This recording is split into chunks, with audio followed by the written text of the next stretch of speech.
I'm Eric Russell. I am out and about at Richmond Triangle's production of Psycho Beach Party. You guys are amazing.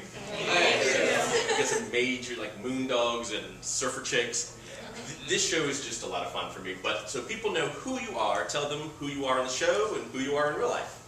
Hi, my name's Jessie Johnson, and I play Bettina Barnes. I'm Lucian Restivo, and I play Yo-Yo. I'm Ethan Malamud, and I play Provolone. I'm Ed Hughes, and I played Nikki. I'm Madeline Lovegrove, and I play Bertine. My name is Brent Gallahan, and I play Chicklet. I'm Karen Stanley, and I played Dee Dee. I'm Louise Keaton, and I play Marvel Ann. I'm Dan Simo, and I play Mrs. Forrest. Milo Pfeffer, and I played Starcat. Stevie Rice, and I play Kanaka. So this show has everything I loved about 60s beach teen films, whether it was with Frankie and Annette or Gidget, and that's my absolute favorite movie ever, which is Muscle Beach Blanket Party. So yes, Charles Bush and I enjoy the same film.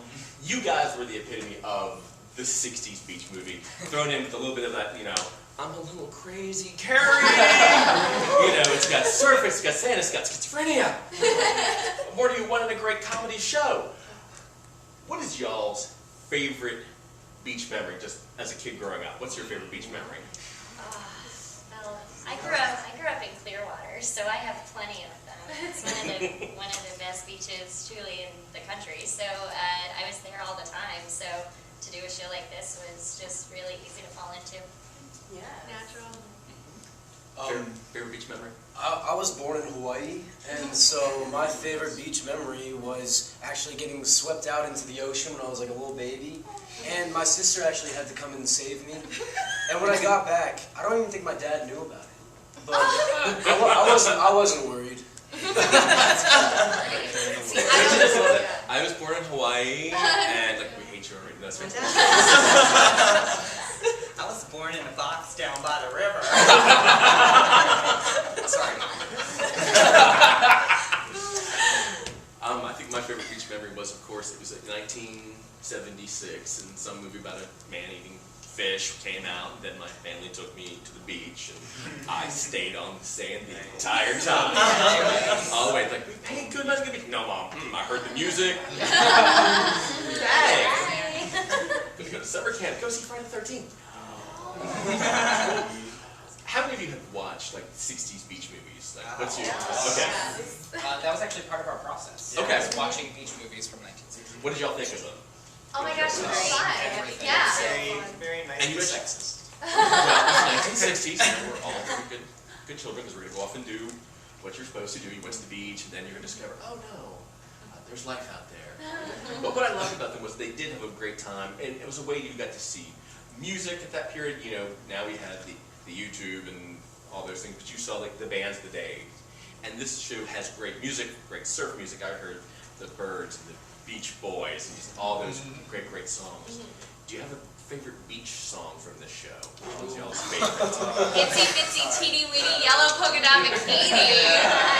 I think my favorite is Shout. Shout. Yes. That really gets I like the crowd Let's Go going. Surfing Now. Yeah. Because this is a very interactive show. You guys go out to the audience, you have a great time, and which is brings me to some of my favorite characters.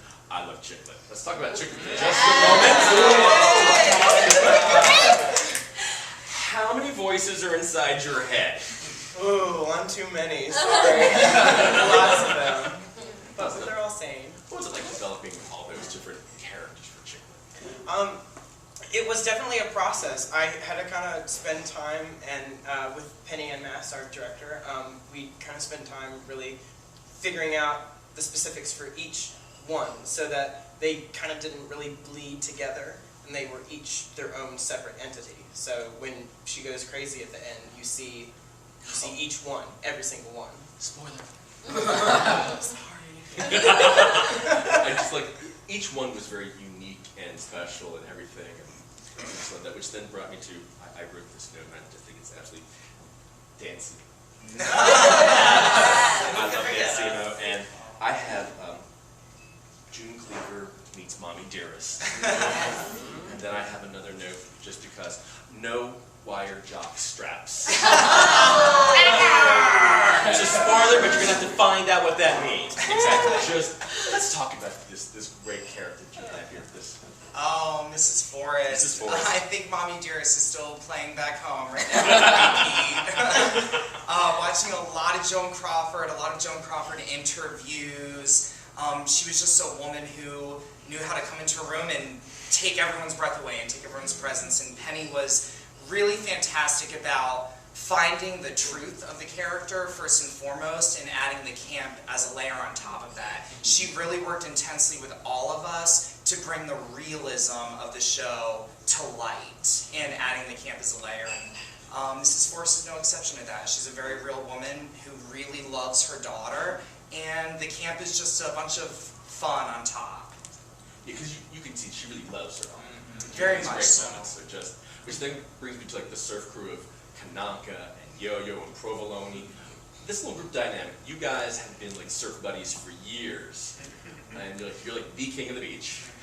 Talk more about y'all's dynamic just as a group, because in the surf movies, they're the gang, and then up comes along, the young ingenue who wants to learn to surf. Yeah, so we have Starcat here, who's trying to come into our group, so he's still fairly new, I think, to it. But Yo-Yo and Provolone have been around, and they have their own little twist. But we definitely have a good time together on stage, and it's just relaxed and fun, and I mean, it makes for a great show.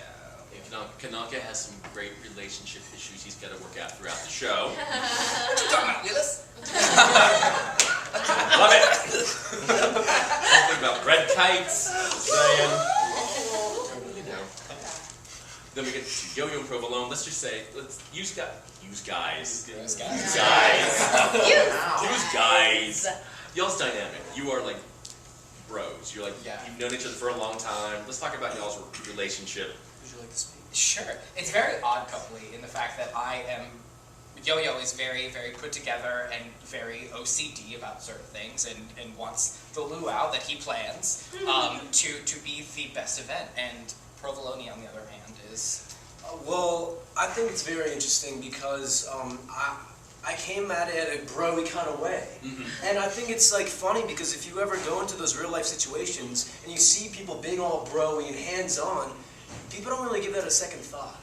But it happens a lot, and maybe in some situations in real life there's more to it. Like, you never know, but in our situation, we took our friendship where it was meant to go.